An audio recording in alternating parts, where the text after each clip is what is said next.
En la próxima clase tenemos chicles de cortesía.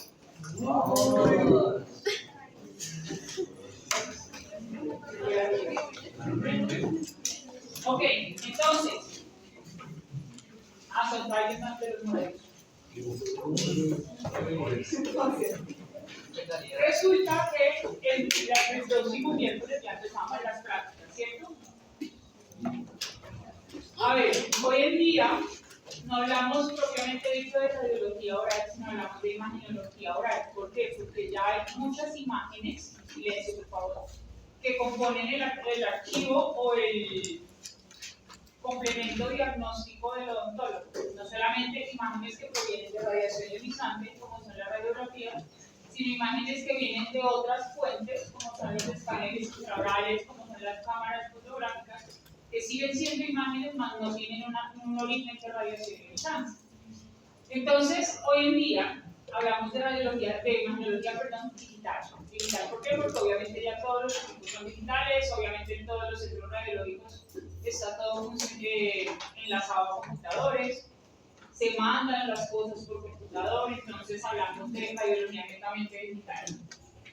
En la parte 2D, que es lo que vamos a tener, que es la radiología básica de nosotros. Hablamos de las radiografías periapicales, de las radiografías extraorales, de la radiografía panorámica, que al final se van a dividir en dos grupos.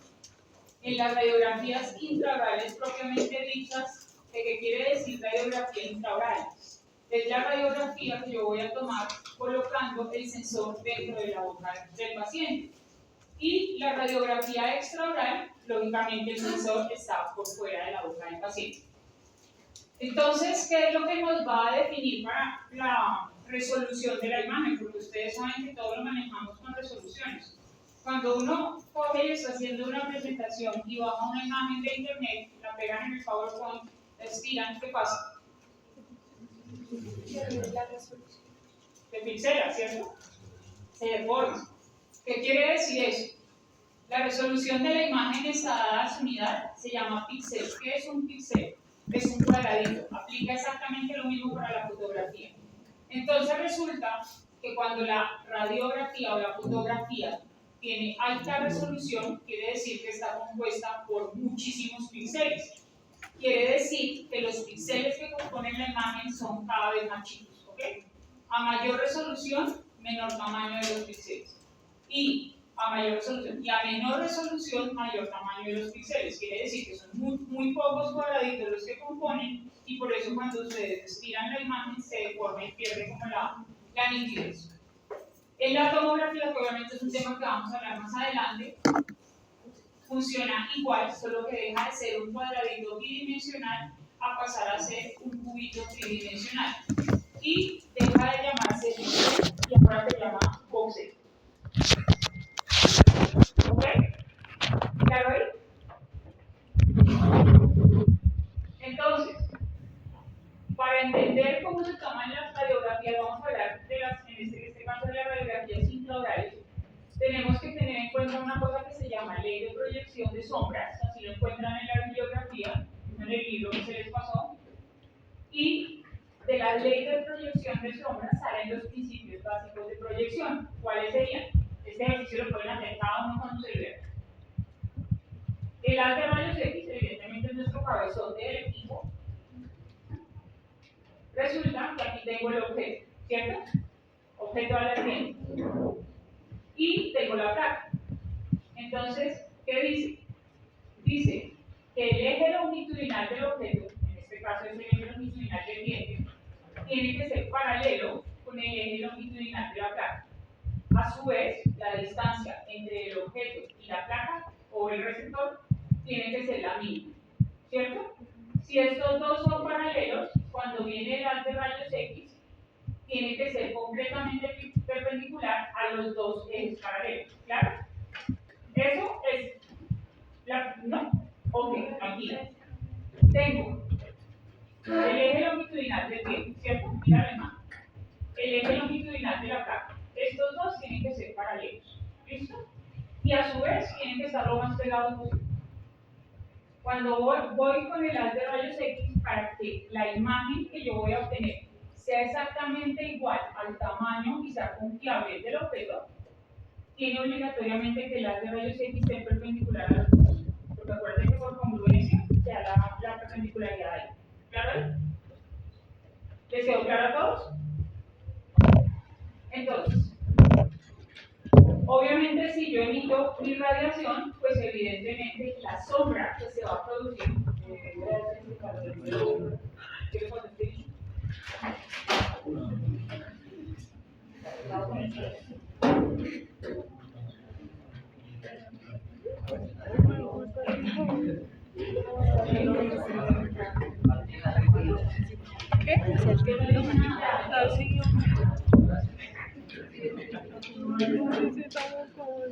Entonces,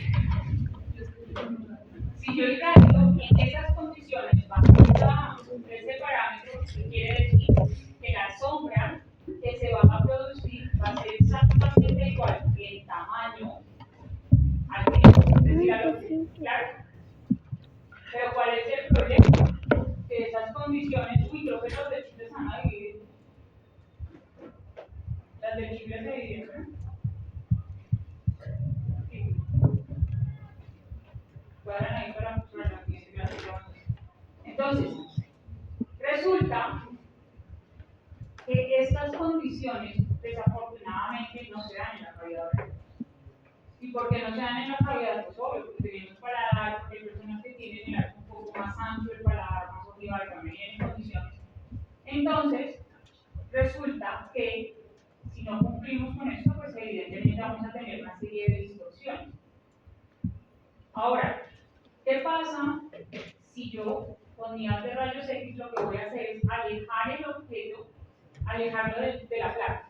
Entonces, tengo la placa y mira que cuando incido, pese a que están paralelas, mira lo que va a pasar.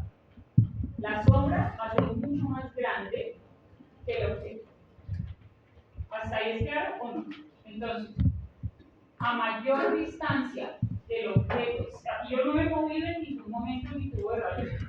A mayor distancia entre el objeto y la película, conservando el paralelismo entre la película y el objeto, y obviamente el haz de rayos X es perpendicular, la imagen resultante va a ser de mayor tamaño. Quiere decir que se magnifica. ¿Qué quiere decir una imagen magnificada? Que aumenta de tamaño conservando las proporciones. ¿Ok? Eso es diferente a una imagen larga. Ahora, ¿qué pasa cuando yo acerco, mira dónde va el tubo, acerco el tubo de rayos X al objeto y obviamente la distancia entre el objeto y la película es mínima? Pasa que también se magnifica. ¿Ok? Ahora, ¿qué pasa si yo pierdo el paralelismo, entre el eje longitudinal del objeto y la placa? O sea, que voy a tener un ángulo, que eso pueden ser perfectamente las condiciones intraorales. Pasa que mira la sombra, cómo se produjo atrás. Mantiene más o menos la distancia en la porción coronal, pero la distancia en la porción radicular o la sombra producida en la zona radicular va a ser mucho más larga. Y aquí sí hablamos de una imagen elongada o larga, ¿ok? Que es diferente a magnificada. Magnificada aumenta de tamaño manteniendo las proporciones. Elongada aumenta de tamaño respetando las proporciones lineales. ¿Claro? ¿No? ¿Perdón? Elongada es que simplemente se estira pero hacia arriba, ¿sabes? Como si se empinara. Mientras que magnificada aumenta de tamaño pero mantiene las proporciones. ¿Claro? Entonces, teniendo en cuenta esos principios básicos como tal, pues ya sabemos que tenemos una radiografía intraoral que la vamos a tomar con el equipo intraoral, obviamente o periodical, que cuando se les preguntó en el cuestionario acerca de, por favor, pinte la máquina de rayos X de la ¿cierto? Por ahí unos que me pintaron equipos, pero no hubo problema. Entonces, con este equipo, que es el intraoral, ¿Qué es lo que se puede tomar? Se puede tomar la radiografía periapical propiamente dicha, la radiografía coronal y las radiografías oclusales. Son normalmente como los tres tipos de radiografías que tomamos con esa máquina. Más sin embargo, hay otras técnicas. Ahora, yo no hice nada.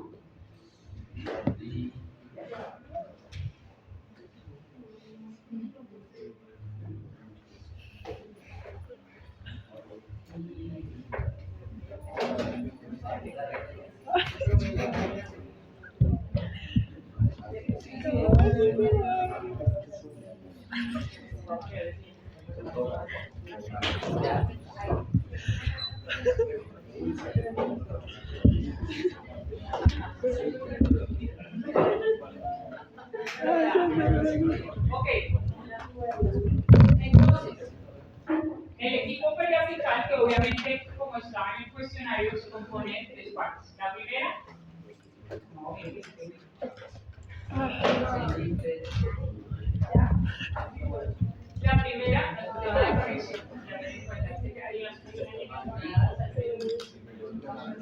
¿ah?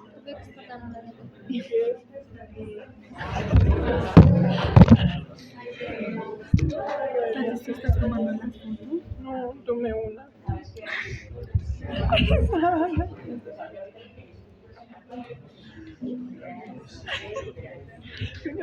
Entonces, la primera viene a ser el panel de control, que lógicamente sabemos que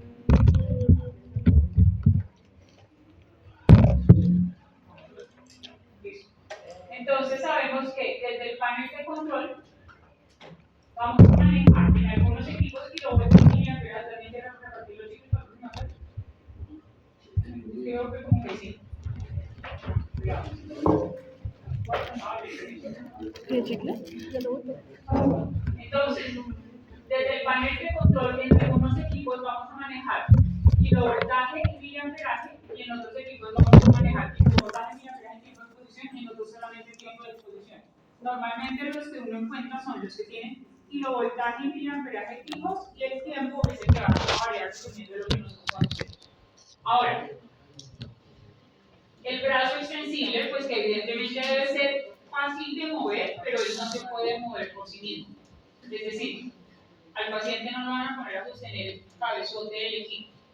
En el cabezote, por favor, bueno, obviamente él tiene el goniómetro, como leyeron obviamente, que es para cuadrar la angulación, y aquí dentro del cabezote está el tubo de rayos X propiamente dicho.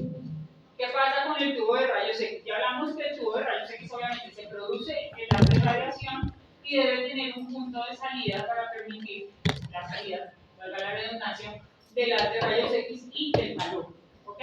Entonces el punto debe ser chico y se recomienda que el punto sea de 0.4 milímetros. Esto es un tema netamente técnico en el momento en el que decidan comprar un equipo periapical para su consultorio. Ahora, si yo tengo, obviamente, el equipo, la pregunta es cuál es el receptor. Entonces, en el caso de las películas intraorales, vamos a tener estos 5 tamaños. Para tomar las películas periapicales, básicamente se toman con la placa de 0 al 2. Esos números son universales, no son solamente de la mano. 0 corresponde a la placa periapical pediátrica. 1, la placa periapical de diente único, en América no es muy usada. Y 2, que es la placa periapical de adulto, las que todos conocemos. La placa número 3 es la placa para radiografías coronales, tampoco la usamos mucho en América, es más tipo Europa. Y la número 4 es la placa oclusal, así se llama. Ahora, resulta que estas plaquitas, estas plaquitas no resisten saliva, no resisten ningún tipo de líquido. Entonces resulta que para que yo pueda utilizarlas, yo tengo que ponerles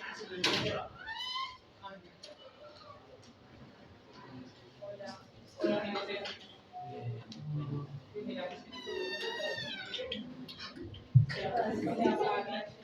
¿Tienes nombre? No, me mientras tanto.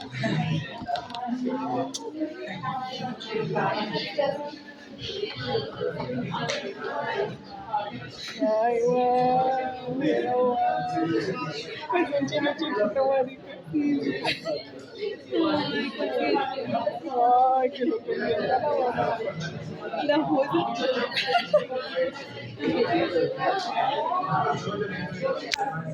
Espera, a ver. Entonces, ¿sí ven? Entonces, la fábrica mandó unas bolsitas de protección, que son estas, ¿cierto? Son unas bolsitas de un plástico súper específico, por un lado es negro, por un lado es transparente, pero resulta que son full costosas. Pero full costosas. Cada bolsita está superando los 1.500 pesos. Cuando yo tomo un periapical completo, que son 17 o 14 placas, dime cuánto les da. ¿Y cuántos periapicales completos piensas tomar al día? No sé cómo las uñas ustedes dos. ¿Cuántos periapicales completos piensan tomar al día? ¿Cuánto les da? ¿Cuál es el margen de ganancia? Entonces, Operación Chipcha, se han inventado, se han inventado, mira, se han inventado estas bolsitas. Yo les digo las bolsitas Ziploc, tal cual la bolsita Ziploc. Pero resulta que lógicamente yo necesito un lado negro de la bolsita porque si no se me vela la imagen, se borra la imagen. Entonces, en realidad hacen como un híbrido. ¿Y cuál es el híbrido? Esta bolsita la reutilizan, obviamente sin que haya tocado ningún paciente, y a la que cambiamos es a la bolsita Ziploc. La bolsita Ziploc me vale 20 pesos. O sea, y es así, obviamente lo utilizamos como desechable. Esto se hace en todos los radiológicos. No es invento de Ivonne. ¿Por qué? Por costos. Porque es que de verdad, 1.500 pesos por 14 y ojalá 10 pacientes cuánto les da. Ese es el tema. Entonces, ahora, nos devolvemos otra vez a las técnicas intraorales. ¿Qué pasa con las técnicas intraorales? Estas técnicas intraorales, hay unas en específico que se llaman las técnicas periapicales retroalveolares. ¿Qué quiere decir que sean retroalveolares? Quiere decir que la placa está por detrás del alvéolo, es decir, hacia lingual o hacia palatino. Y hay otras técnicas que las vamos a denominar las técnicas oclusales, que es donde la placa lógicamente está en el plano oclusal del paciente. ¿Claro ahí? Listo. Entonces, ¿listo la sesión de fotos?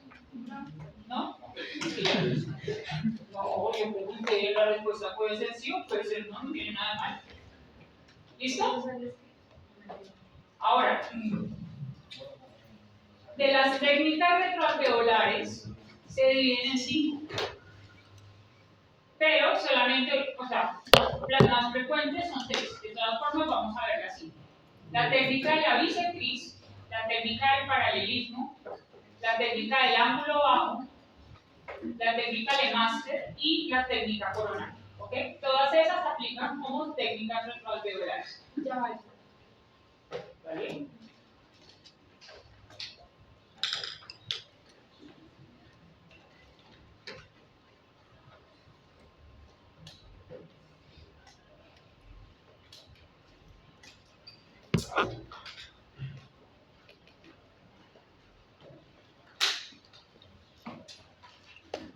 ¿Listo? Ok.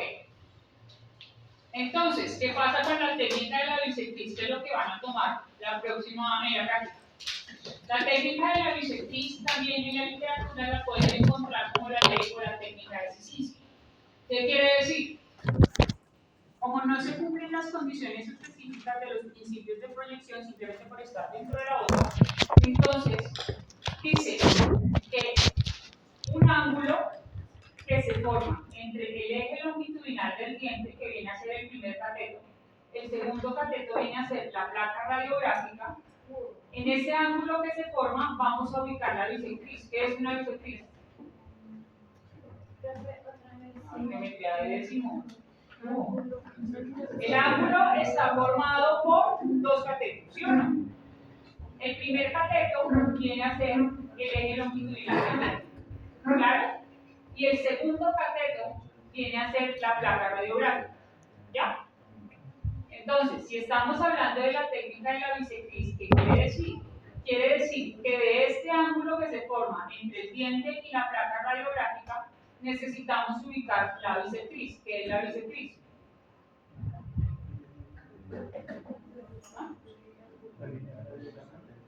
Exactamente, es la recta que divide el ángulo en mitad, ¿cierto? Iguales, obviamente. Entonces, divide el ángulo en la mitad. Listo. Entonces, ya tengo la bisectriz, que claramente va a ser una línea imaginaria, pero no es suficiente, el eje longitudinal del diente también es imaginario, quiere decir que solamente estoy viendo la placa radiográfica. Y la técnica de la bisectriz dice que el haz de rayos X tiene que ser completamente perpendicular a la bisectriz formada en el ángulo a partir del eje longitudinal y la placa, pasando por el ápice del diente. ¿Kung fu? Sí. Otra vez. Esto no aparece en WhatsApp normalmente. Entonces, la técnica de la bisectriz dice que el haz de rayos X tiene que ser perpendicular a la bisectriz del ángulo formado entre el eje longitudinal del diente y la placa, con la condición que tiene que pasar por el ápice del diente, no puede pasar por otro lado. ¿Sí o no? ¿Listo? Ok, seguimos. Por el ápice. ¿Ah? Por el ápice. Por el ápice del diente tiene que pasar. Nuevamente, ¿qué es la bisectriz? Divide el ángulo, ¿cierto? Por mitad. Entonces, actual ángulo, el que se forma entre el eje longitudinal y el que se forma entre la placa radiográfica, ¿cierto? Ahora, el haz de rayos X, ¿por dónde va a pasar? Por el ápice del diente, pero tiene que ser perpendiculares a la bisectriz, no al diente ni a la placa. ¿Claro? ¿Más o menos? ¿Otra vez bis? Ok. Entonces, ¿qué es lo que pasa? Que fíjate que aquí hay 4 componentes, perdón, 1, 2, 3, 4. De los 4 componentes hay 3 que tú no ves. Yo no estoy viendo el haz de rayos X, yo no estoy viendo el eje longitudinal y no estoy viendo la bisectriz. Lo único que me queda es la placa radiográfica y la corona del diente. Entonces, ¿qué pasa con la técnica de la bisectriz? Que requiere demasiada experticia, ¿cierto? Que lógicamente las condiciones nunca se van a repetir, por eso es una técnica que normalmente no se utiliza para estudios, porque no se puede estandarizar la forma de tomar. La placa puede estar acá, como puede estar un gradito más hacia arriba, un gradito más hacia abajo, y es muy difícil medir. Entonces, apareció la famosa técnica del paralelismo. ¿Qué es la técnica del paralelismo? La técnica del paralelismo dice que no importa la distancia que exista entre el eje longitudinal del diente y la placa, siempre y cuando esos dos sean paralelos. Y nuevamente, el haz de rayos X sea perpendicular a esos dos. Ahí estamos simulando más o menos los principios de proyección, ¿cierto? Pero ¿cómo vamos a hacer para poder aplicar la técnica del paralelismo? Pues salieron unos aditamentos mágicos, ¿cierto? Se llaman así, aditamentos de paralelismo. Pero la técnica del paralelismo en los libros la pueden encontrar como la técnica del paralelismo o cono largo. ¿Qué quiere decir cono largo? Quiere decir que entre el objeto y el tubo tiene que haber 40 centímetros de distancia. Si no hay 40 centímetros de distancia, estoy creando una magnificación que va entre el 10 al 15% del tamaño de la imagen. ¿Qué es magnificación? Aumenta de tamaño manteniendo las proporciones. Entonces resulta que cuando estamos haciendo clínica, para el ortodoncista el diente incluido que no aumente de tamaño, al final es el mismo diente que yo estoy haciendo favor. Entonces, no importa, pero para el endodoncista, el 10 al 15% le implica 1 milímetro o milímetro y medio de sobrepaso en la longitud radicular, quiere decir el relleno endodóntico quedó largo. O sea, error. Para el endodoncista es muy grave. Entonces, lo hacen ¿por qué? Porque desconocen la segunda parte, el cono largo de los 40 centímetros. Entonces resulta que los aditamentos originales, claro, porque esto lo sacó primero una casa que se llama Tesla y se llaman Obrey, y resulta que los originales, la distancia de acá a acá, igual Parkinson de mi mano, la La distancia de acá a acá es 20 centímetros y los otros 20 yo los doy acá. Lo que suelen hacer la mayoría de las personas, no solamente los estudiantes, sino gente de mucha experiencia, es que este arito lo pegan al cachete del paciente, tatuándolo además, y no suficiente creando la magnificación. Este arito siempre debe ir en este extremo. ¿Listo? ¿Claro ahí? Ok. Ahora,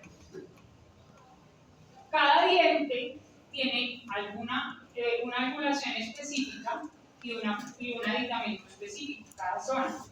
Entonces, ¿cómo van a tomar la radiografía del incisivo superior? Lógicamente tenemos la boca del paciente, colocamos en la mayoría de los pacientes, puede ser la placa 0, la placa 2 es adulto, 0 si es niño, y la vamos a colocar de manera vertical. ¿Okay?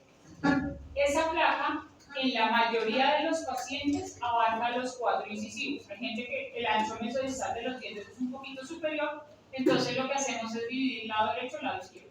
¿Listo? Ahora, vamos a liberar desde el borde incisal hasta el borde de la placa más o menos 5 milímetros. ¿Por qué vamos a liberar esos 5 milímetros? Porque recuerden que vamos a trabajar con angulaciones verticales y estamos trabajando con sombras. Entonces, la sombra se va a desplazar un poquitito. Siempre se van a desplazar hacia coronal. Entonces, una vez colocada mi placa en posición vertical, tengo dos opciones, o tomo paralelismo o tomo bisectriz. Entonces, si voy a tomar bisectriz, tengo el ángulo, el cono, perdón, y vamos a formar un ángulo de 40 grados. Pero ¿cuál va a ser mi punto de incidencia? La punta de la nariz. Quiere decir que esto viene 40 grados en esta posición. Quiere decir que la sombra se desplaza 40 grados y es aquí donde voy a utilizar mis 5 milímetros que están libres. Entonces, punto de incidencia, la punta de la nariz. Angulación en bisectriz para incisivos superiores, 40 grados. Si lo voy a tomar con paralelismo, saco el aditamento de la zona anterior, que se identifica por ser de color azul, aclaro la marca original, y lo voy a colocar. Lógicamente la placa la coloco vertical, el paciente muerde en este bloquecito de mordida, esto lógicamente lo distancio hasta el extremo y lo puedo tomar. ¿Qué quiere decir este arito? Este es el que me va a cuadrar a mí la angulación, no tengo que guiarme con estos 40, sino simplemente lo que voy a hacer es pegar el tubo de rayos X a este aro, dándole también la inclinación que me da. ¿Listo? ¿Claro? Ok. ¿Qué pasa con el canino superior? El canino superior es un diente que por su posición en la arcada tiende a salir oblicuo, tiene que salir vertical. También vamos a colocar la placa de manera vertical, liberando los 5 milímetros. Tomamos bajo técnica de la bisectriz con angulación de 45 grados, obviamente estas angulaciones en positivo, con angulación de 45 grados. Y entonces, si para el incisivo superior el punto de incidencia era la punta de la nariz, para el canino viene a ser el ala de la nariz. Si quieren todos, tóquense el ala de la nariz y se van a dar cuenta que cae en el ápice del canino.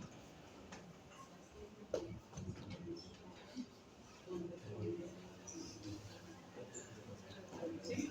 Ok. ¿Alguien entiende cómo poner la angulación acá en el equipo? ¿No? Cuando yo hablo de las angulaciones, no. Díganme presto, no pasa nada. El equipo me devuelvo a donde está. Pero lo vieron con la doctora Alejandra. El goniómetro es el que me va a dar donde van a programar los años. O sea, para que no estén perdidas esa angulación, ustedes la cuadran en el equipo de acuerdo al goniómetro. Positivos de arriba hacia abajo, negativos de arriba hacia arriba, de abajo hacia arriba. Pero es para que, digamos que esa angulación la asocien a que ustedes la deben poner en el equipo de acuerdo pues, al diente que van a tomar. O sea, no hay maquinita para medir los ángulos, simplemente está el goniómetro y no va cuadrando hacia arriba o hacia abajo. Igual, en el momento de la práctica se los explicamos un poco más específico. Entonces, hablábamos de nuestro canino, placa vertical y liberamos los 5 milímetros. Entonces, punto de incidencia, si estábamos en la punta de la nariz, pasamos al ala de la nariz. ¿Listo? Con 45 grados en positivo. Y si vamos a tomar con el aislamiento de paralelismo, entonces es el azul, lógicamente, y ponemos a morder al paciente. ¿Listo? Ahora, ¿qué pasa con la placa de premolar superior? La placa de premolar superior, aquí sí ya la ponemos horizontal. Y nuevamente liberamos los 5 milímetros, que aquí me quedaron como micros, pero bueno. Liberamos los 5 milímetros. ¿Qué debe salir en la placa del premolar superior? Debe salir parte del canino, él o los premolares deben estar en el centro de la placa y parte del 6. ¿Listo? Pero lógicamente tienen que salir completo. Y aquí ya cambiamos de aditamento. El aditamento de la zona posterior es el amarillo. Lo mismo, colocan el paciente a morder, ajustan el cono y vamos a buscar la angulación del 35 en positivo. Entonces aquí, ¿cuál es el punto de incidencia? Y vamos en el ala de la nariz. Desplácense a buscar la U del malar y busquen el punto más inferior de la U del malar. ¿Y a dónde cayeron? Al ápice entre 4 y 5. Es correlacionar un poquito la anatomía. ¿Listo? ¿Me encontraron? En serio, correlación porque no todos dan. ¿Claro ahí? ¿Cómo tenía que ir la placa? ¿Cómo? ¿Cómo tenía que ir la placa? Horizontal. ¿Preguntas hasta ahí? Ok, ahora vamos con nuestra placa de molares, y aquí es donde salen todos los pacientes con las cordales. Entonces resulta que tengo la placa de molares. ¿Qué me interesa que salga en la placa de los molares? La porción distal del último premolar, o sea, el 5, o del 21 premolar que tenga el paciente por ortodoncia, el 6 completo, el 7 completo, y lo que salga del 8. Yo tengo que respetar el espacio del 8. Así no esté, así esté incluido, mesangulado, acostado, para arriba, abajo. Necesito que salga, porque es de esta forma que yo le voy a decir al clínico, ojo, que ahí está la columna. ¿Ya? Entonces, la placa va horizontal en la zona de molares, liberamos los 5 milímetros, debe salir porción distal del premolar, 6, 7 y zona de 8. ¿Listo? Nuevamente vamos a colocar nuestro aditamento amarillo. Y para la zona de molares vamos a tomar con 30 grados en positivo. Entonces, íbamos en la zona de la U del malar. Nos vamos a desplazar hacia el borde anterior del arco cigomático, donde empieza el arco cigomático. Bajan una gotica y a dónde caen. Ápice de 7. ¿Sí o no? ¿O yo? Ahí va ápice de 7. Una pregunta. ¿El aditamiento solo se usa para la técnica de paralelismo o para Sí. No. La técnica de la bisectriz es lo que haz de cuenta es como cuando trabajas a mano alzada. Y la técnica del paralelismo es cuando necesitas el aditamento. Se llaman aditamentos de paralelismo. ¿Listo? ¿Claro hasta ahí el maxilar superior? Ok, ahora vamos con el maxilar inferior. Nuevamente. Zona anterior, los incisivos. Entonces, ¿qué pasa en los incisivos? La placa de los incisivos inferiores tiene que ir perpendicular, vertical. Liberamos otra vez los 5 milímetros entre el borde incisal de los dientes y el borde de la placa. Sacamos nuestro aditamento de paralelismo de la zona anterior, que es el mismo azul que utilizamos en el maxilar superior, solamente que lógicamente le invertimos la posición. Y para la técnica de la bisectriz, aquí ya empezamos a trabajar con angulaciones negativas y vamos a incidir con más o menos 15 grados en negativo. ¿Cuál va a ser mi punto de incidencia? Una gotita más abajo del punto B. ¿Verdad? ¿Saben cuál es el punto B? ¿Sí? ¿No? ¿Sí para no? Ok, punto B. Aquí se forma una depresión, ¿cierto? Entre el mentón y el labio, ¿cierto? El punto más interno, la concavidad de esta depresión, donde empieza el mentón. ¿Listo? Ahí. Va a ser en toda la línea media, ese es mi punto de incidencia. Como entre el labio y el mentón, ¿ok? Incidimos con menos 15 grados. ¿Qué pasa con mi amigo el canino? Lo mismo, placa vertical, completamente, obviamente paralela al canino, liberamos los 5 milímetros, otra vez mi aditamento azul, desplazamos un poquito hacia el lateral, y para la técnica de paralelismo vamos a incidir con menos 20 y nos vamos un poco inferior. Sí, tengo claro. Entonces, nos vamos un poco más abajo de la comisura, bajamos de la comisura, entre la comisura y el reborde óseo basilar. ¿Ok? Es como el punto medio, más o menos, que hay entre la comisura y el reborde óseo basilar. Casi a la misma altura que el punto, bueno, el punto de blanco. Ahora, ¿qué pasa con la zona de premolar? La zona de premolar la vamos a tomar con la placa horizontal, premolar inferior. Placa horizontal, liberamos los 5 milímetros y como ya hace parte de la zona posterior, vamos a sacar el aditamento de paralelismo en color amarillo. Y para la técnica de paralelismo, incidimos, la técnica de la bisectriz, incidimos con menos 10. ¿Listo? ¿Y a dónde vamos a incidir? Recuerden en anatomía lo que corresponde al ángulo coniaco, ¿cierto? Buscamos acá el mentón. Donde están en el mentón nos vamos un poquito hacia el lado y van a encontrar esta curvatura que es terminando la sínfisis y empezando lo que viene a ser el cuerpo de la rama de la mandíbula, ¿cierto? Este ángulo que está acá se llama el ángulo parasinticial. Espérate porque ese no es el punto de incidencia. No, es que ese es el punto de referencia, coincidencia. Entonces, la distancia que hay entre el ángulo coniaco y el ángulo parasinticiario, ubicamos la mitad. ¿Sí o no?